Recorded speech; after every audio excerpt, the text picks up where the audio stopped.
Morning students, last video में हमने पढ़ा था आईसी या थर्ड जनरेशन के बारे में हम पढ़ रहे थे, जिसमें हमने पढ़ा था IC, what is IC, integrated circuit के बारे में हम पढ़ रहे थे।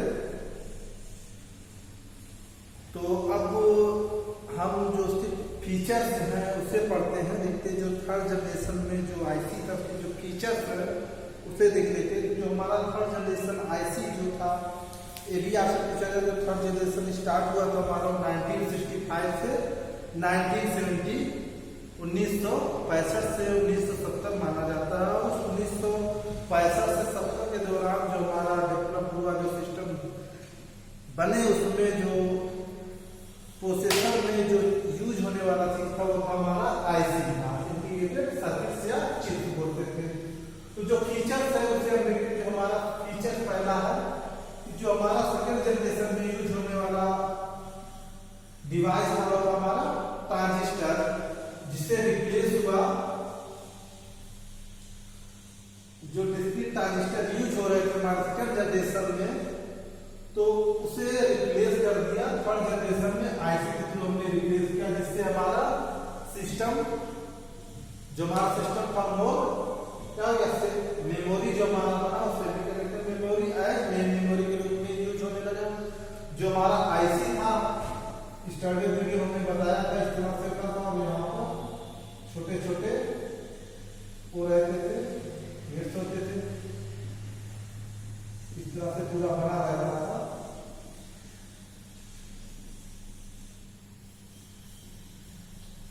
और ये जो हमारा बना होता था, ये बना होता था सिलिकॉन का बना होता था, जो हमारा एक धातु होता था, अर्धधातु सेमीकंडक्टर के रूप में यूज होता था। तो हमारा आईसी बना वो आईजे मेमोरी भी में ऐड हुआ, जो मेमोरी भी हमारा आईसी से बनने लगा। फिर जो सीपीयू का डिजाइन था, जब आपने पता है जो उस समय जो ट्रांजिस्टर यूज हो रहे थे वो बहुत ज्यादा बहुत सारे ट्रांजिस्टर यूज होते थे।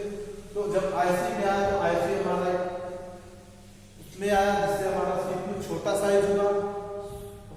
छोटा साइज होने की वजह से हमारा सीपीयू जो है, जो सीपीयू का जो डिजाइन था वो सिंपल हुआ। सिंपल होने से हमारा जो सीपीयू था वो फ्लेक्सिबल हुआ, फिर हम उसे मूव भी कर सकते थे आसानी से, इधर उधर अपने स्थान से रख सकते थे, यहाँ से वहां इजी हुआ समझ।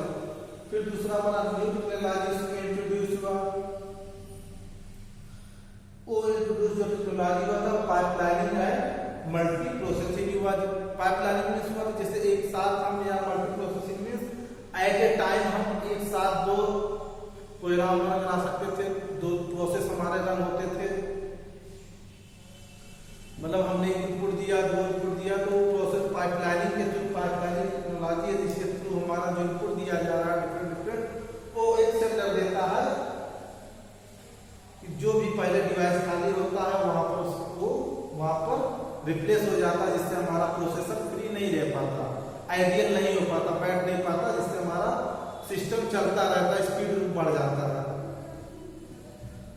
नेट टेक्नोलॉजी आईसी आने से जब हमारा साइज छोटा हुआ, ट्रांजिस्टर से रिप्लेस हुआ, उसमें बना, तो हमारा जो सिस्टम का जो साइज था वो भी छोटा हुआ। सिस्टम साइज छोटा होने से उसका जो प्राइस था, जो मूल्य था वो भी छोटा हुआ, जो लागत मूल्य बन रहा था वो भी छोटा हो रहा था। तो आप ये उसके फीचर थे थर्ड जनरेशन। थर्ड जनरेशन के बाद जो हमारा नया बहुत सारी चीजें और परिवर्तन हुआ। हम देख रहे हैं पहला जनरेशन आया, फर्स्ट जनरेशन से सेकेंड जनरेशन। पहले जनरेशन में हमने पढ़ा था जो हमारा सिस्टम था, बहुत बड़े रूम जितने बड़े बड़े होते थे, जो बेच था वो यूट्यूब बेच था, जो बहुत बड़ा बड़ा रहता था, जिससे हमारा सिस्टम बहुत बड़े बड़े रूम जितने बड़े हो जाते थे उसमें प्रॉब्लम नहीं आ रहा था, हीटिंग प्रॉब्लम आ रहा था, हीट होने की वजह से जल जाता था, जिससे प्रॉब्लम।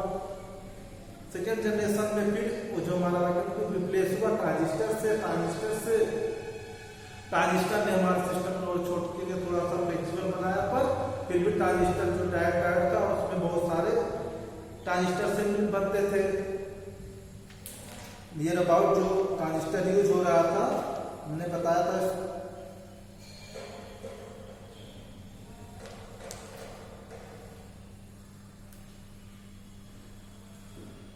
ट्रांजिस्टर, फिर जो हमारा ट्रांजिस्टर के बाद जो थर्ड जनरेशन आया वो हमारा आईसी बेस्ड हुआ, integrated circuit based. Next generation जो हमारा आया फोर्थ जनरेशन, वो हमारा बेस्ड हुआ माइक्रो प्रोसेसर। उससे पहले जो टेक्नोलॉजी आई चलिए उसके बारे में देखते हैं। तो जो नेक्स्ट जनरेशन हमारा है वो है फोर्थ जनरेशन, और फोर्थ जनरेशन के बारे में पढ़ते जो चलिए।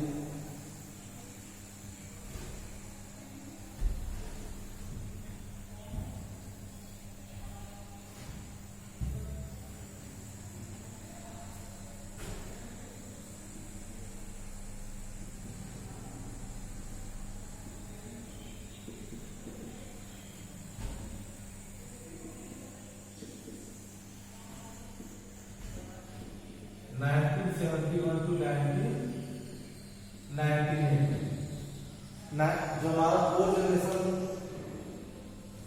सिस्टम आया उसका शुरुआत हुआ 1971 से स्टार्ट हुआ और 1990 चल ही रहा है अभी भी।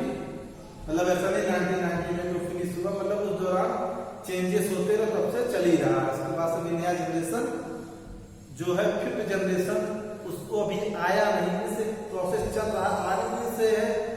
चलिए फिफ्थ जनरेशन बाद में बताते हैं जो उसमें है, पहले फोर्थ जनरेशन देख लेते। जो हमारा फोर्थ जनरेशन है, हम जान रहे हैं जो हमारा थर्ड जनरेशन था वो आईसी बेस्ड था, और जो फोर्थ जनरेशन है, fourth generation is based on micro processor. तो आपसे पूछा जा सकता है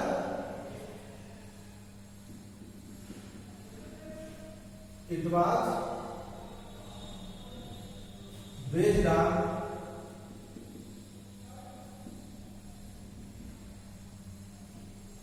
माइक्रो प्रोसेसर।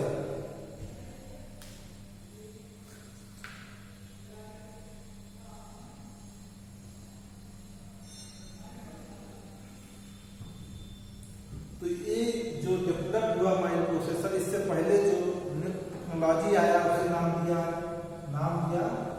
VLSI,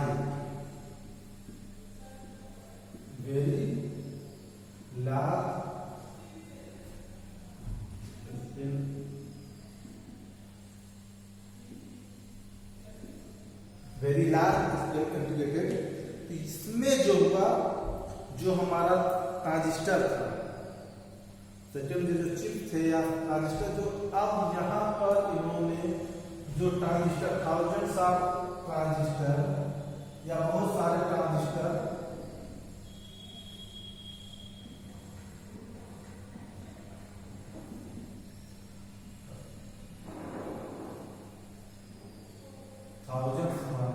थाउजेंड से ज्यादा, हजारों, उससे सिंगल चिप पर एक चिप में फिट कर दिया है।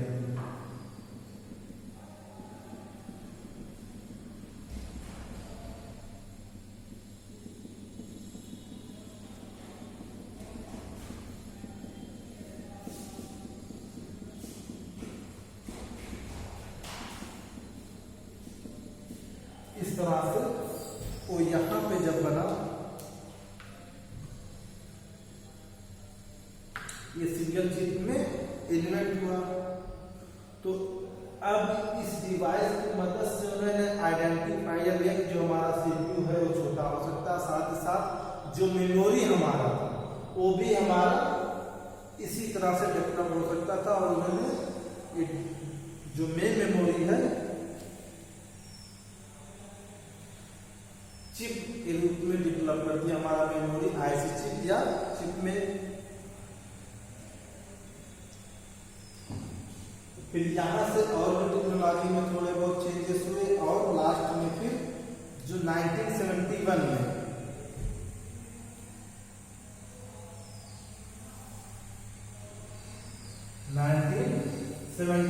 में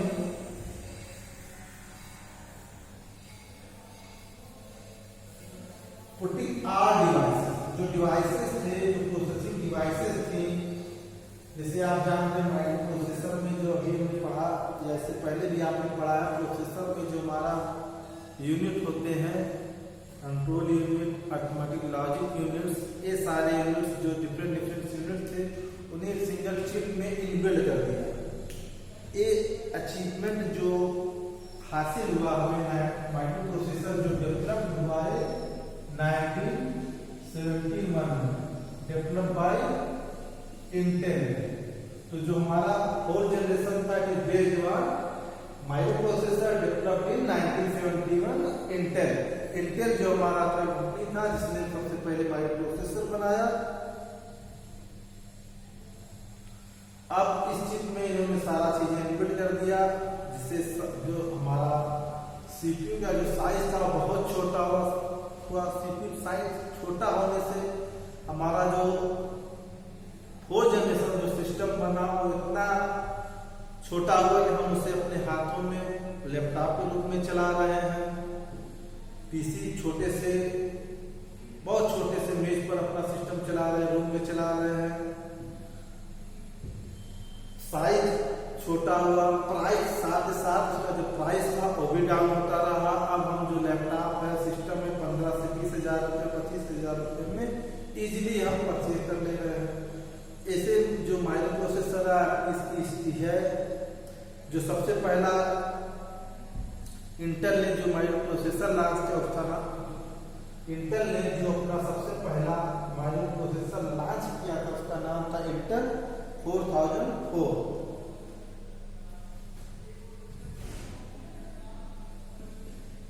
इंटेल 4004 was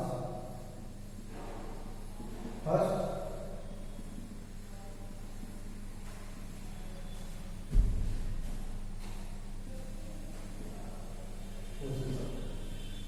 तो जो हमारा सबसे पूछा जाता है मल्टीपल चॉइस में या उस तरह से भी अब बहुत सारे एग्जाम में पूछे जाते हैं कि who which is the first micro processor. तो आप बताएं Intel 4004 was first micro processor. फिर इसी में और भी चेंजेस होते रहे। इन्होंने अपना नए नए वर्जन नए नए इनहेंस जो प्रॉपर्टीज थे जो फीचर्स थे उसमें बहुत सारे चेंजेस लाए। जैसे जैसे चेंजेस लाते जा रहे थे उसी साथ ही इसमें वर्जन चेंज होता जा रहा था।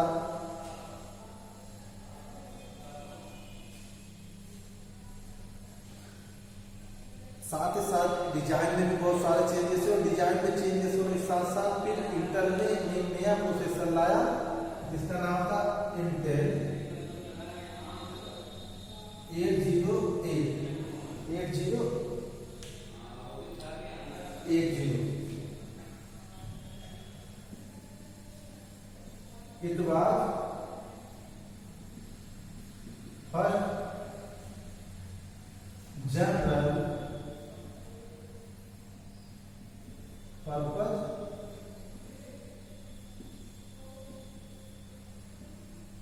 Micro processor. First general processor पूछा जाए जनरल पर्पज मतलब आम हमारे लिए आप चाहे जो आम पीपल जो यूज कर रहे थे वो जो पहला जनरल पर्पज में यूज होने वाला जो प्रोसेसर था वो इंटेल 8080 था।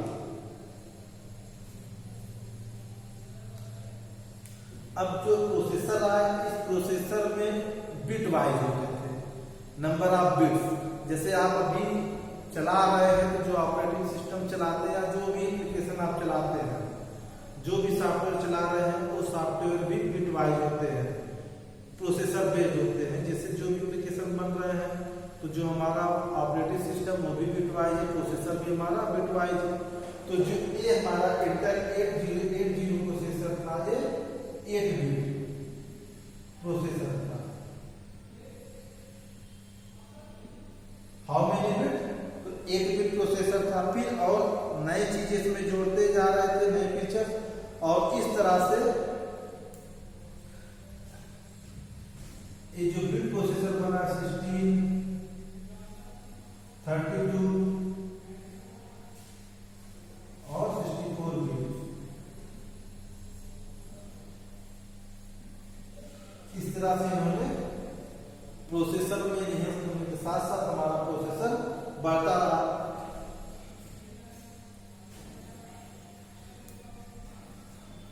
इससे आपसे पूछा जाए कि 32 बिट प्रोसेसर नाम बताइए तो जो इंटेल 486 इंटेल 486 ये जो था ये 32 बिट प्रोसेसर है। ऐसे बहुत सारे प्रोसेसर इस समय है जो रनिंग मोड में, जो 32 बिट में भी है, 64 बिट में है। इस तरह से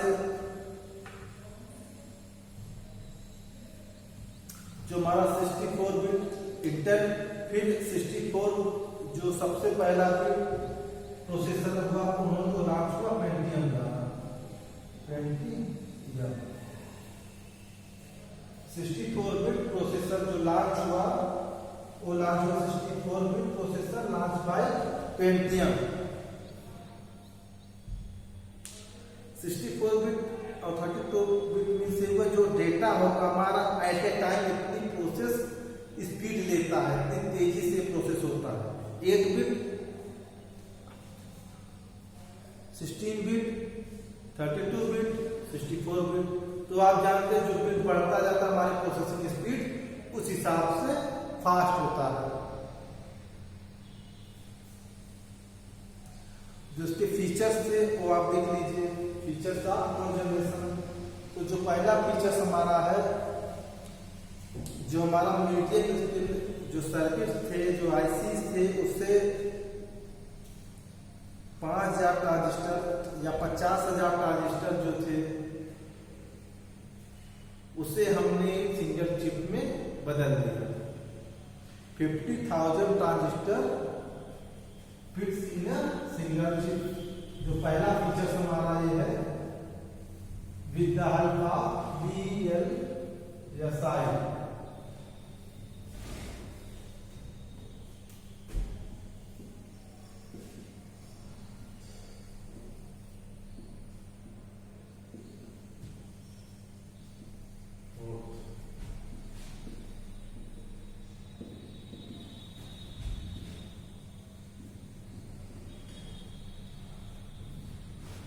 तो पहला फीचर हमारा यही है कि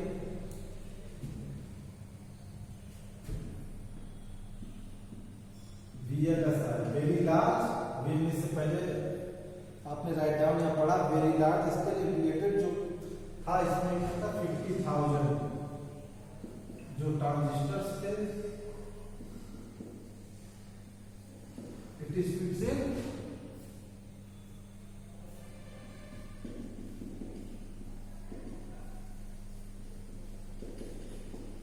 सिंगल चिप में 50,000 ट्रांजिस्टर जो थे उसे सिंगल चिप में फिक्स कर दिया, जिससे हमारा जो साइज था, जो प्राइस था, वो बहुत ही ज्यादा रिड्यूस हुआ, मिनिमाइज हुआ। दूसरा इसमें जो इम्पोर्टेंट फीचर था, जो मेमोरीज था हमारा पहले जो थर्ड जनरेशन में जो रहा था वो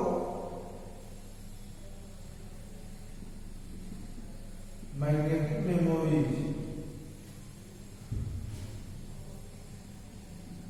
रिप्लेस बाय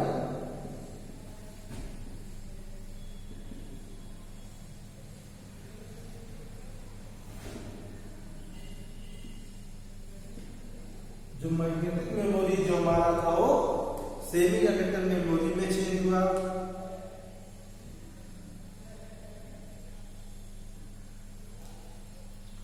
जो हमारा पर्सनल कंप्यूटर बना, जो सिस्टम्स बने वो इस तरह से पर्सनली बने, हम उसे easily move one place to one place easily move कर ले जा रहे थे। जो हमारा मेमोरी में यूज होने लगा वो हार्ड डिस्क यूज होने लगी। और हार्ड डिस्क हमारा क्या होता था, एक चिप होता था, साथ साथ जो मेमोरी साइज था वो बहुत बड़ा कर दिया। जहां पहले डेटा हमारा बाइट में स्टोर हो रहा था, बहुत ज्यादा डेटा नहीं स्टोर हो पा रहा था, बहुत MB में स्टोर हो रहा था, वो डेटा हमारा GB में भी स्टोर होने शुरू हुए। मीन्स हार्ड डिस्क से हमारा मेमोरी जो सिस्टम में मेमोरी वो इनहेंस हुआ, ज्यादा बढ़ा, जिससे साथ ही साथ जो प्राइस था वो भी डाउन हुआ, रिड्यूस हुआ।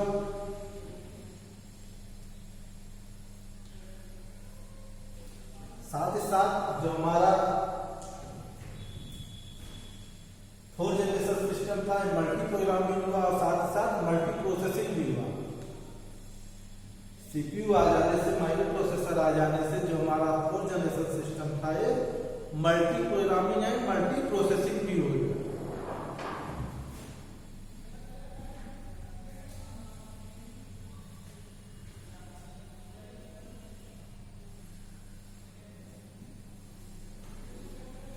मल्टी प्रोसेसिंग पहले जो था अब इसमें नई फीचर जो दिया हो मल्टी आए टाइम आप मल्टीपल प्रोग्राम में लगा लीजिए एक साथ। आप देखते हैं आप सिस्टम पर बैठे रहते हो, MS वर्ड चला रहे हैं, साथ ही साथ MP3 से अपना म्यूजिक भी सुन रहे हैं या वेब ब्राउजर भी ओपन है, कुछ सर्च मारना है तो हमने वेब ब्राउजर भी ओपन कर रखा, वर्ड भी है, साथ साथ MP3 भी चल रहा है। तो हमारे at a time 3 application run हो रहे हैं, विंडो बेस्ड रन हो रहा है MS word, web based run हो रहा है हमारा ब्राउजर, और मल्टीमीडिया भी साथ साथ रन हो रहा है। फिर जो हमारा नेक्स्ट जनरेशन है वो हमारा है 5th जनरेशन।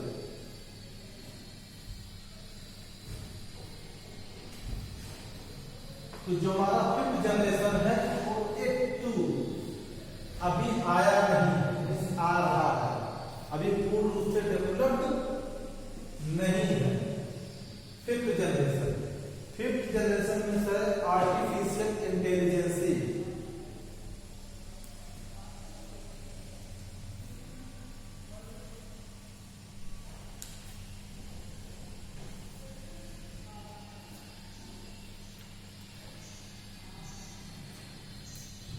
जो 5th जनरेशन जिसे हम रोबोट बोलते हैं, रोबोट या आप बोल दीजिए आर्टिफिशियल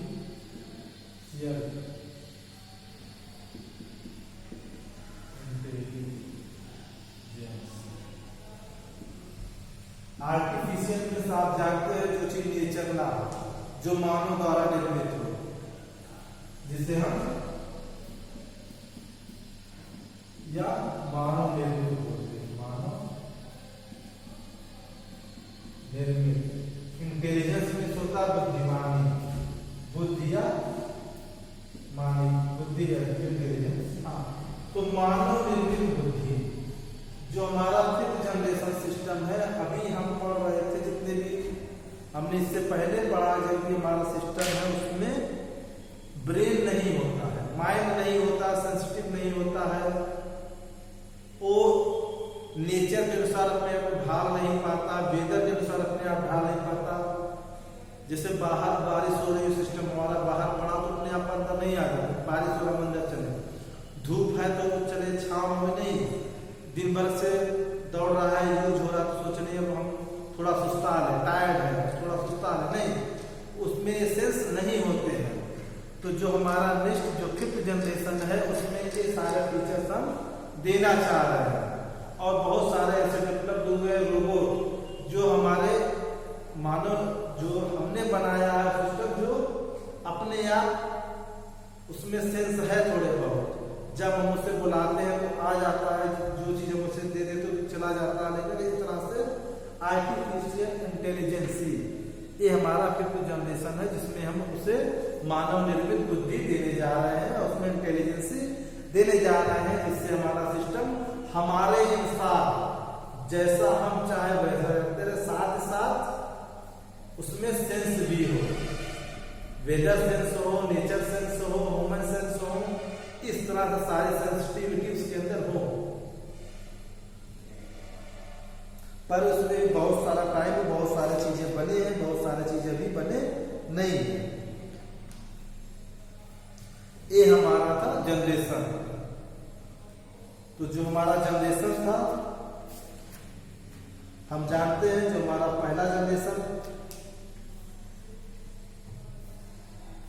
मैं फिर से रिपीट कर दे रहा हूं सारा चीजें। जो हमारा फर्स्ट जनरेशन था वो 1946 टू 1955, सेकेंड जनरेशन जो हमारा आया वो 1955 थर्ड जनरेशन जो हमारा है 1965 to 1974 जनरेशन जो हमारा है 1971 टू टिल नाउ अभी भी चल ही रहा है। और फिफ्थ जनरेशन अभी बहुत सारे बने हैं, बहुत सारे भी आने हैं, बहुत सारे फीचर्स उसमें अभी ऐड होने हैं जो पूर्ण रूप से अभी ऐड नहीं हुआ है। नेक्स्ट जो हमारा I hope you understand about generation of system. After that हम इसके बाद जो पढ़ते हैं या पढ़ेंगे वो है हमारा नेक्स्ट वीडियो में जो हम पढ़ेंगे वो हमारा है classification of computers. I hope you understand about generation of computers students. तो नेक्स्ट वीडियो में हम मिलते हैं टाइप्स ऑफ कंप्यूटर जो है वो basis on the basis of size on the basis of purpose. उद्देश्य के अनुसार से हमारा सिस्टम किस प्रकार से डिवाइड है और इस्तेमाल होने के आधार पर या साइज के आधार पर जो डिवाइड हुए हैं सिस्टम हमारे हम पढ़ते हैं। Bye students.